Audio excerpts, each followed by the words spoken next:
Salve, salve família, aqui quem fala é o Lutz do canal Cortes Podcast e no meu primeiro mês monetizado eu já fiz $3.000 só seguindo o que esse cara fala no curso dele. Então se você quer ganhar dinheiro com internet e YouTube sem nem precisar aparecer, confere o primeiro link na descrição. Vamos dar um exemplo então do documentário que vocês fizeram sobre a ditadura. Isso. Que muita gente fala que vocês fizeram um documentário pró-ditadura. E o que foi para vocês fazerem? Qual foi o interesse de revisitar isso? E também esse lance do revisionismo histórico, que acusam vocês, o Narlock e muita gente. O que é o revisionismo? E o que vocês fazem quando vocês vão atrás, por exemplo, falar sobre o tempo da ditadura? Primeiro, a gente não queria falar de ditadura militar. Não? A gente começou fazendo a série História do Brasil e a gente setou foram 6 episódios e a gente setou um espaço para isso, que é desde a fundação de Portugal na Europa até 1954, suicídio do Getúlio Vargas no Brasil. Tá. Esse era o período que a gente ia falar.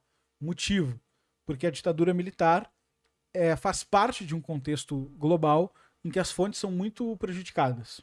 Guerra Fria, ambos os lados manipulando fonte para seu favor. Sim. E também um trauma complicado na história brasileira que tu vai estar mexendo com emoções, né?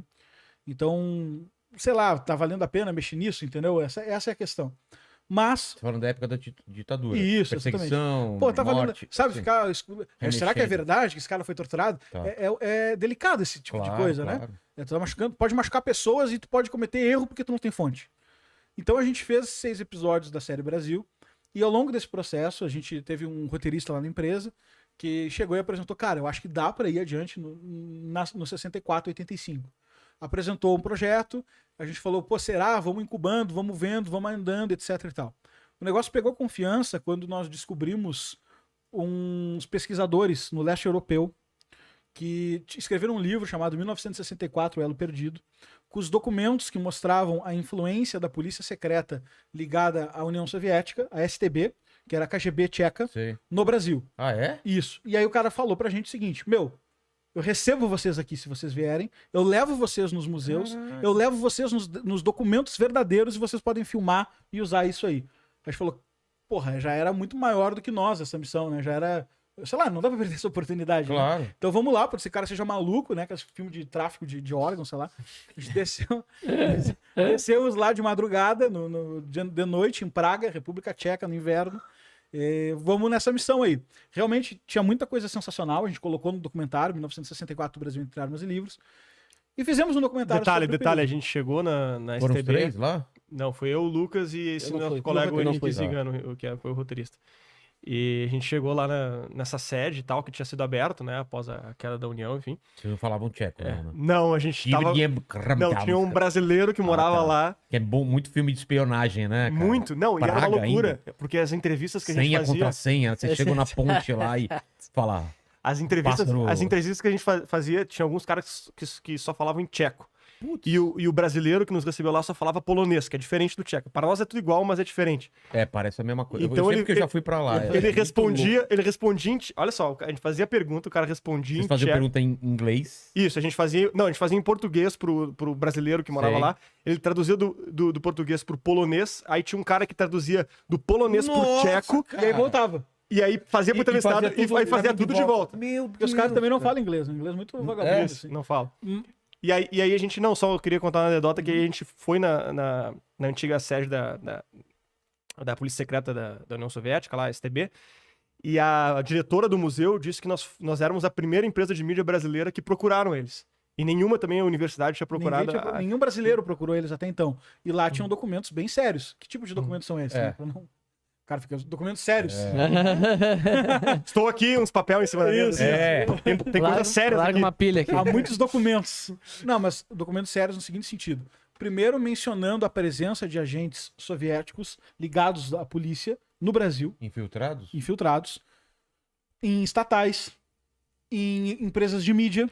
E tinha, de todos os documentos, o que mais me chocou, a gente colocou a imagem dele lá, é uma lista que um agente secreto desenvolveu, colocando quem eram os agentes... Agentes conscientes e inconscientes. Conscientes e inconscientes. O que ele queria... O que é um inconsciente? O que ele queria dizer com isso? Ele estava no Brasil... Não é o Soldado Invernal. Não, olha só. Fala uma sequência de palavras do cara. Acorda o cara, não é? Carlos Garrafa Macaco. Ele estava no Brasil E ele começou a observar os jornalistas e viu assim, o que é o inconsciente? Era o jornalista que propagava a agenda da União Soviética sem ter nenhuma relação com eles. Por quê? Cara, porque acreditava nas mesmas ideias, ou porque estava influenciado, de forma não intencional, assim, não era por estar compichado com os caras, em resumo, tá? E os conscientes eram os que recebiam dinheiro. E tinha essa lista. Tá na aula do documentário, cara. Tá? É uma lista relevante. Ah, é? Tem uma lista relevante. Mas eram pessoas influentes, não? Eram pessoas influentes, cara. Na área de comunicação? Também na área de política também. Sabe a ideia de, Oscar Niemeyer era comunista? Sim. Então, Oscar Niemeyer era ligado aos caras. Caralho. É loucura, eu sei, vai virar corte, fake news, vamos lá. Mas tá lá, entendeu? Mas se tem um documento... Pô, tá lá, não posso mentir, a gente viu o documento, entendeu? Foi lá, a gente viu, filmou o documento, então não dá pra fazer mais do que isso. Ele era ligado aos caras. O que significa esse ligado? Não sei. O que ele ganhava com isso? Não temos como saber. Era dinheiro, era prestígio? Tava lá na lista. Quando esses caras passaram, por que a gente tem esse documento? Porque os policiais da STB, os agentes aqui, tinham que passar esse relatório para a STB e a STB tinha que passar para a KGB. Tá. Então eles precisavam de uma espécie de relatório, então não era totalmente descritivo, no sentido de, tipo, fulano vai por tais motivos fazer tal coisa, não é assim que os caras fazem documento, né? Mas eles organizavam os nomes, falavam as áreas que os caras atuavam e tudo mais, né? Então tinha muitos desses nomes, jornalistas que apoiavam e tudo mais. Bastante influência. Aí a gente resolveu fazer o documentário em 1964. Só te cortando um pouquinho. Vai. Será que não tinha também da parte dos Estados Unidos uns caras se filtrando? Não tinha com certeza absoluta. Sim, né? Isso, não, era uma guerra fria. Inclusive, né? a gente tem a gente, não é a gente Brasil Paralelo, né? O Brasil tem a prova do infiltrado que estava aqui e do telefonema que ele deu pro presidente dos Estados Unidos quando começou o golpe militar. Ah, é? Isso. Então, Caralho, então que a gente foda isso. tinha os caras infiltrados. Cara, isso era no mundo inteiro, não era no Brasil, tá? Sim, era no mundo inteiro. imagino que era uma a geopolítica, os caras com medo, né? Os caras deviam ter um mapa mapa de influência, né? Estamos perdendo aqui, estamos ganhando ali. Cara, pra quem não viveu, eu sei que eu sou mais velho, eu vivi essa época da Guerra Fria. Era tudo uma guerra mesmo de quem é mais foda. Um troço caótico, né? Proxy. A gente não tem nem capacidade de imaginar a proporção desse aparato estatal aí, né? Mas o ponto é, falando tudo isso que eu falei, o que o cara vai pensar? Que a gente voltou pro Brasil e fez um documentário explicando que não teve ditadura nenhuma e que o Brasil foi salvo da mão dos influentes agentes da KGB e tal. Só que não é o que a gente falou no documentário, cara. Não é o que a gente falou no documentário. O documentário tem 2 horas. Tá, isso foi o que motivou vocês a começarem. Aí vocês vão atrás de outras coisas. Isso nos deu gasto de falar assim, cara, tem agora... Tem coisa inédita. Exato. Tem coisa inédita, tem que coisa a pessoa não sabe. Agora virou um puta filme. Esse era o clima, né? Agora eu peguei fé no filme, né? Sim. Mas a gente fez um filme de 2 horas.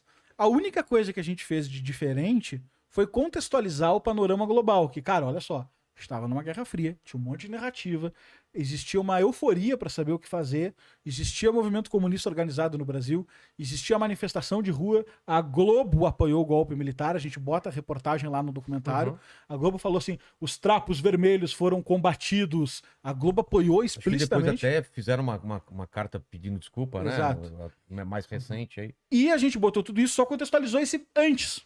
Só que a partir do momento que o golpe é dado, cara, a gente não elogia esse negócio. A gente não só não elogia, como a gente fala que aconteceu uma ditadura militar no Brasil. Vamos colocar esse contexto, então. Tava acontecendo Guerra Fria. Tava acontecendo Guerra Fria no mundo, União Soviética, e depois da Segunda Guerra Mundial, União Soviética e Estados Unidos começaram a disputar o mapa do planeta Terra. Cara, revoluções na China, em Cuba, na África, todo o leste europeu, do outro lado, Estados Unidos com base nuclear para tudo que era lado segurando o negócio. Brasil não era o país ranquear dos mais preocupantes para eles, mas era um país muito grande na América do Sul. Influência na América Latina inteira, né? Eles E conseguiram, como ainda mais que a que gente eles estava conseguiram nessa Cuba época? ali. Tava mais pendendo para a Rússia ou mais pendendo para os Estados Aí, Unidos? aí depende do grupo social, né? O que a gente conseguiu descobrir lá e botou é o seguinte: tinham grupos totalmente. Teve a marcha, a manifestação com Deus pela família e liberdade, que é um negócio que pouca gente fala. Assim, foi meio apagada essa história, mas se tu jogar no Google, Marcha com Deus pela Família e Liberdade, o nome é bem intuitivo, mostra uma manifestação conservadora na época de 500 mil pessoas em São Paulo, pelo menos é o que diziam os jornais, e muitas outras pessoas também nos outros cantos do Brasil, falando, vamos parar com o comunismo, chega de comunismo, não queremos comunismo, etc e tal. Os grupos de imprensa, Rede Globo, etc., mesma narrativa. Também. Temos que frear o comunismo. Na presidência existia uma questão muito confusa na época, né? Assim, no poder político existia uma confusão, a gente não tem clareza do que as pessoas pensavam, tá? Existem narrativas, tipo, esse cara era mais bonachão, não, ele tava influenciado, só se fazia de louco e tal, não dá pra saber. Se ia ter ou não ter um golpe comunista, nós não sabemos. Existem historiadores muito sérios que dizem que era improvável. Historiadores muito sérios que dizem que era provável. Então fica uma Mas guerra tinha de narrativa. muita gente... Esse era o assunto. Esse era o Esse assunto. é um assunto, Tá? Aí o que acontece? Os caras dão um golpe primeiro no Congresso. Não foi os exércitos que entraram com os tanques lá e deram tiro nos caras. Primeiro no Congresso. Os caras declararam a vacância do presidente. De forma meio focatrua. Então vale a pena chamar de golpe.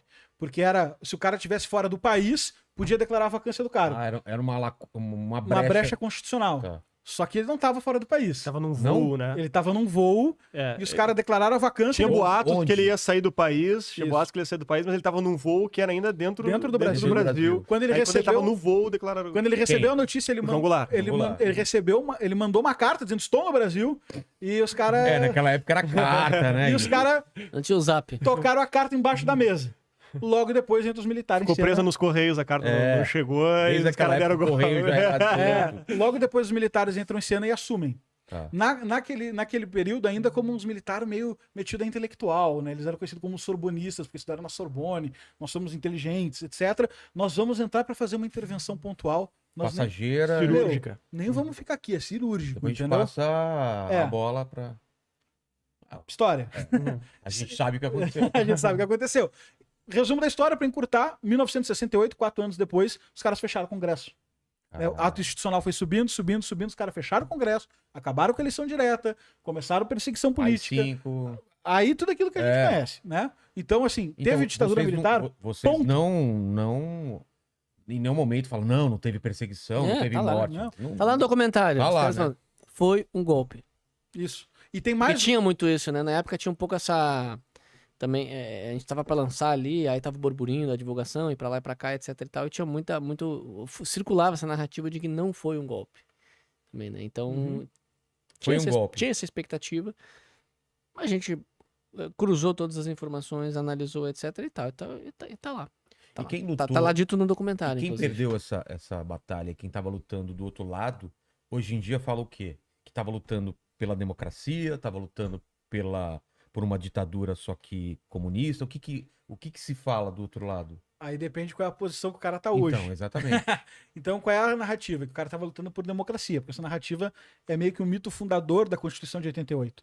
Porque esses caras foram anistiados, a ditadura militar cometeu... A gente cita no documentário, eu fiz essa matemática porque a gente ia dar entrevista em tudo que era lugar na época e a gente tinha que ter o escudo, porque os caras nos acusavam de defender a ditadura. Então. o que cara não viu o negócio. provavelmente deve ter falado aí também no chat. Exato. Isso, puta, mas o cara não... Ele não viu. Se Cara, mas você assim- se você falou isso, você não assistiu o documentário. Isso, mas assim, cara, beleza, é tempo da gente ficar amigo de novo, vai lá e assiste É, só pra assiste. ver. É. O que a Tudo gente bem, faz? né? Quantos elogios tem a ditadura militar? Pós-64, quantos elogios tem a ditadura militar em todo o documentário? 0.